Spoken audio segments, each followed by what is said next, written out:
Welcome back. You must be tired. Come on in. Thanks. When my husband and I arrived at my in-laws' house, my mother-in-law greeted us with a smile. However, she only invited my husband inside. As I tried to enter, she glared at me and said, "You're not needed here." She slammed the door shut. What? I was completely taken aback. I gently opened the door, only to find my mother-in-law glaring at me with fury. "I heard about it. Your parents are in debt, aren't they? We don't need a wife like that." With that, she slammed the door again. I stood there, bags in hand, stunned.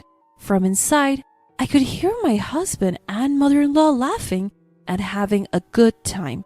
I realized I didn't need to endure this kind of treatment just to be at my in-laws' house, so I quickly left. My name is Nancy.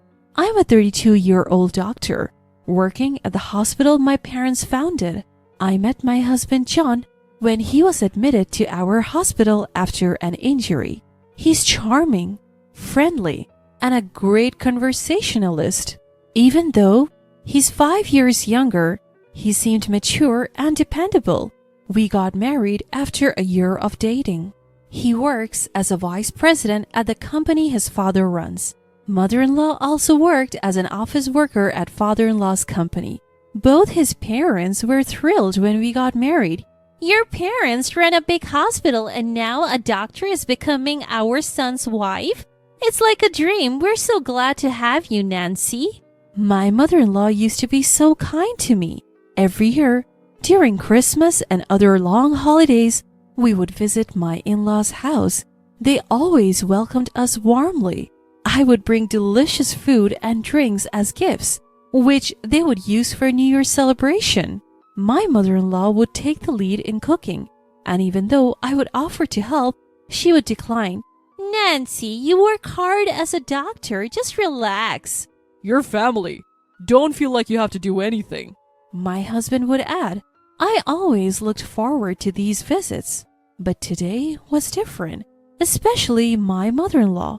She looked at me as if I were an enemy, her gaze cold and piercing, almost like a vampire. This was the first time I had experienced such coldness from them. Death at my parents' house?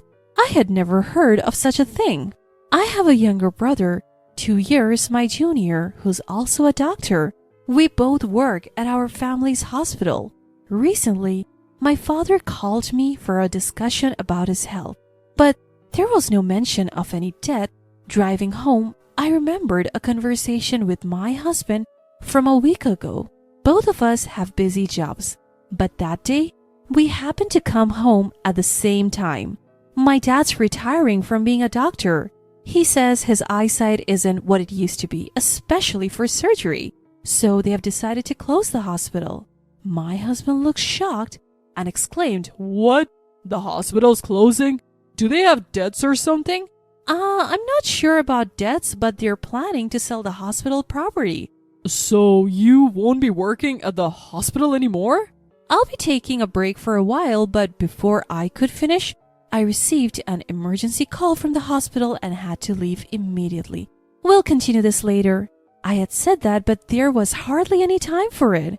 Afterwards, my husband claimed he was busy at work and came home late. With my night shifts, we hardly spoke.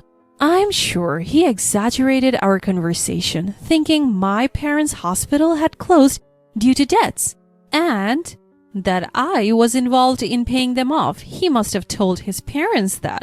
Still, the cold treatment from my mother-in-law was unbelievable. Lost in these thoughts, I was heading home when I heard phone ringing from my bag. Locked out by my mother-in-law, I had driven off with my husband's belongings still in the car. His phone was in the bag, ringing non-stop. I had never looked at his phone before, but thinking it might be urgent, I decided to check. I pulled over, took out his phone, and tried a few passwords. Knowing my husband's aversion to complications, I figured it wouldn't be too complex, as I thought it unlocked with his birthday. The caller was a woman named Susan, a name I hadn't heard before.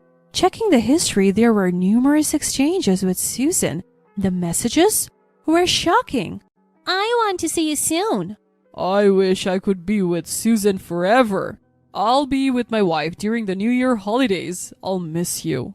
Once I get the money, I plan to leave her. Really? That makes me happy. I love Susan the most. It seemed my husband had been cheating on me. I had thought of my husband, father-in-law, and mother-in-law as kind-hearted. I was the only one. Back home, I couldn't shake off the contents of his phone. I went into his study, looking for more evidence. Opening a drawer, I found photos of him with an unfamiliar woman apparently from a trip and hotel receipts. There were other shocking discoveries. Unable to come to terms, I decided to visit my parents' house. When I rang the doorbell, my mother, surprised, opened the door. "Why are you here so late? You look pale. Are you okay?" Seeing her caring face, tears streamed down.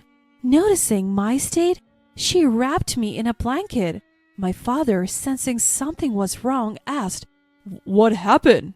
I told them about the in-laws and the affair. My mother was shocked and my father was furious. It's so terrible. Ungrateful people. Turns out, my husband's family business wasn't doing well. They often approached my father for financial help, which he provided, thinking of me. Maybe you should play along for a while and see their true colors. My father suggested. It seemed intriguing at the time. The next day, I returned to my in-laws' house and shouted at the entrance, I'm sorry for being an immature wife. Please let me in. I brought various gourmet ingredients and fine wine as gifts, finally gaining entry into the house. My mother-in-law, seeing the luxurious gifts, smirked greedily. Behind her, my father-in-law and husband gave me cold stares. We only treated you well because we thought you were the daughter of a prestigious hospital. Now that we know your family's hospital is drowning in debt, you'll work hard as a wife. I understand. From then on, the harassment towards me was relentless. Come on, start cooking. She kicked me towards the kitchen. Using the ingredients I brought, I prepared dishes and served them. My father-in-law, mother-in-law, and husband eagerly began eating. Hey, we are out of wine. Bring the next bottle. You're so inattentive. Is this all you cooked? You might be a smart doctor, but you're a terrible housewife. Despite their complaints, they finished every dish. When they were done and I tried to eat, my mother-in-law slapped my hand, causing my fork to drop. What are you doing sitting? You think you're eating with us? Housekeepers eat leftovers in the kitchen. So I'm a housekeeper now? How dare you talk back with all your family's dead? John, do you feel the same way? I never liked your arrogant attitude, Nancy. I tolerated it because I thought your family was wealthy. Listen to Mom. I'll keep you around as a housekeeper. Hearing my husband's true feelings, I was stunned. I had hoped he was just going along with his parents, but that hope was shattered. He had married me for my family's supposed wealth and had been pretending all along. I realized that my husband's current behavior was his true nature. I ended up eating leftovers in the cold kitchen and was left with a mountain of dishes. Save water and wash with cold. Quite a terrible story. In the freezing winter, washing dishes with icy water was cruel. It was so cold that my whole body trembled. And for sleep, my mother-in-law pointed to a shed with no heating or bed. Where is the bed? What? You think you're getting a bed? There are old towels and cardboard in the shed. Make do. I understood their true nature. Thankfully, I had recorded their abusive words. I had no more business in this house. That night, in the freezing shed, anger towards my father-in-law, mother-in-law, and husband kept me warm.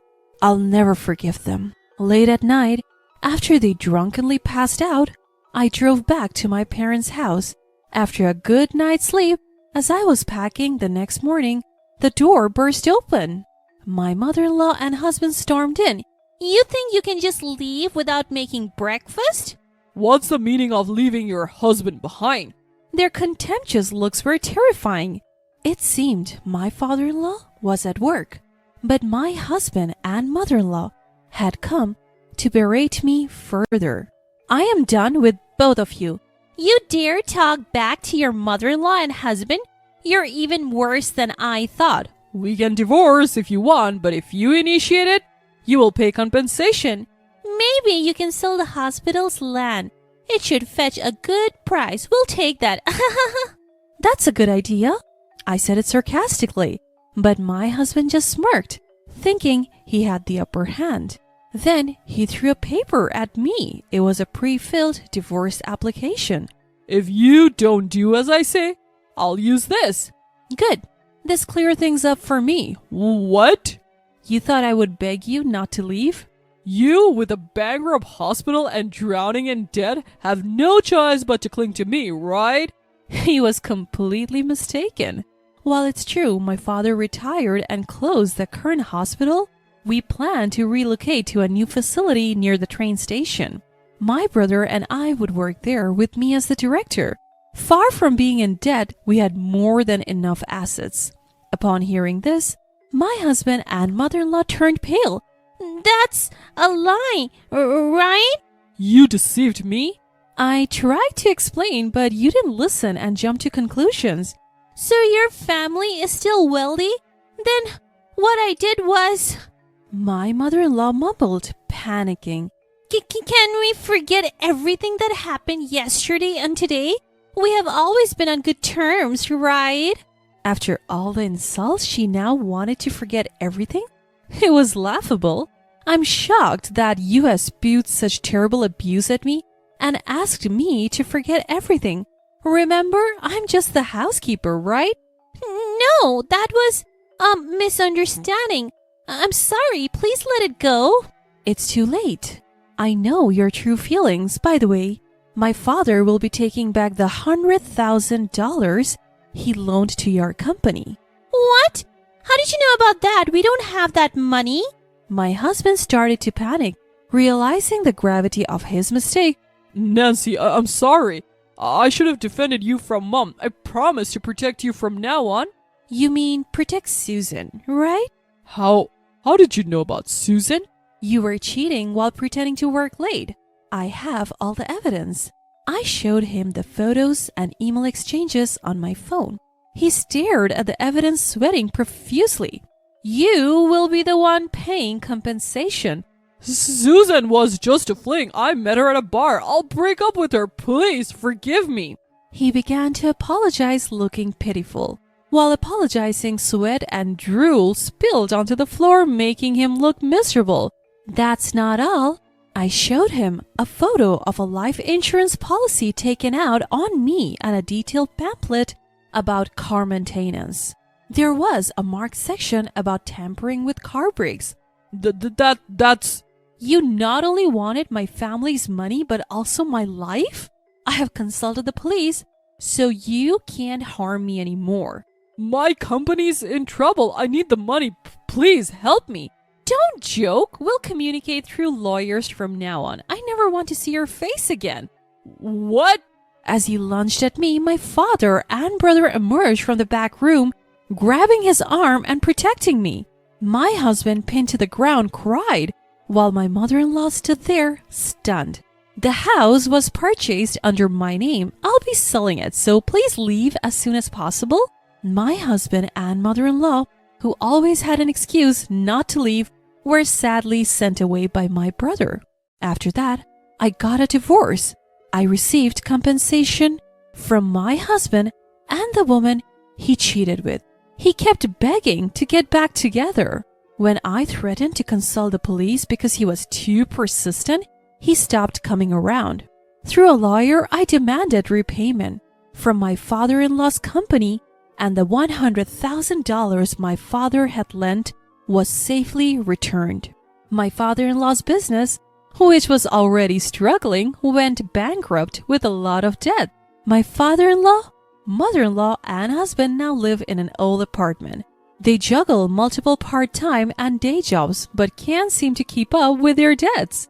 I work as the director of a newly built hospital. With my brother's help, We are dedicated to helping those suffering from injuries and illness.